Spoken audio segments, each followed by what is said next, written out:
Tonight is game one of the NBA Finals. Do you think we've got the best two teams in the NBA from start to finish playing in this game tonight, yes, Kenny? We do. You know what's interesting, Rich? Like, I at the beginning of the playoffs, when I looked at the matchup, very rarely do I get it right. I was like Boston and Golden State.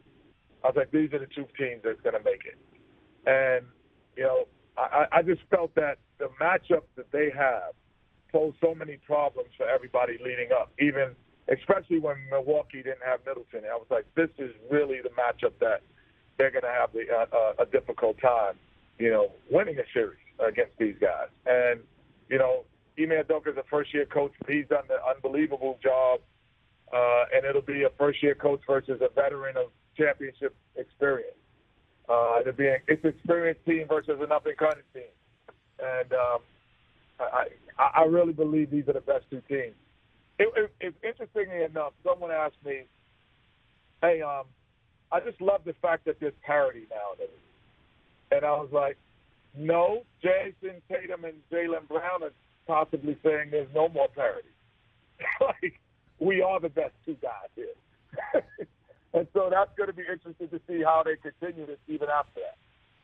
And then, of course, the Celtics' fingerprint is their defense and what they're able to do to get you out of your game. And Marcus Smart being the defensive player of the year, how do you see this defense confounding the Warriors? Or I guess the Warriors were confounded by Memphis earlier on in this playoffs. But how do you think the Celtics can do that even better in the finals? Well, the one thing that the Celtics are able to do is when you go small, they can stay big because they're versatile.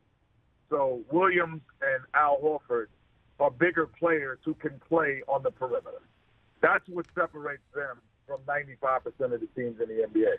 When they go big, if anyone goes big, they're just big. And then you can put a small lineup, they might not be able to defend the three or even shoot the three. But the Celtics are the only team in the NBA, one of the only teams that when they go big, they actually still play fast and can play fast. So I think that separates them when they're guarding Golden State. All right, Kenny, before I let you go, your prediction for the NBA Finals. Who takes it and how many games? What do you got for me? Well, I had these two making it, but I had the Warriors winning it based on experience. Because experience to me, what it really does is it decreases your anxiety in big moments because you've been there before. So these guys will not have anxiety in big moments. We've seen it against Memphis, even though they were shorthanded at one time. But even in those moments, they have a 55-point loss and they're down 55 in one game and still come back and win the series pretty handily. They don't waver in moments. That's why I was going with the Golden State Warriors. In five, 6, 7? What do you got? How many? What do you think? Oof. I really believe that Boston will win 2 games minimum. So it's a minimum 6-game series because they do pose problems. The weakness of the Warriors are the strength though of Boston. So minimum 2, possibly 7. Hey, you watched all the way to the end. Thanks for that. Watch more right here.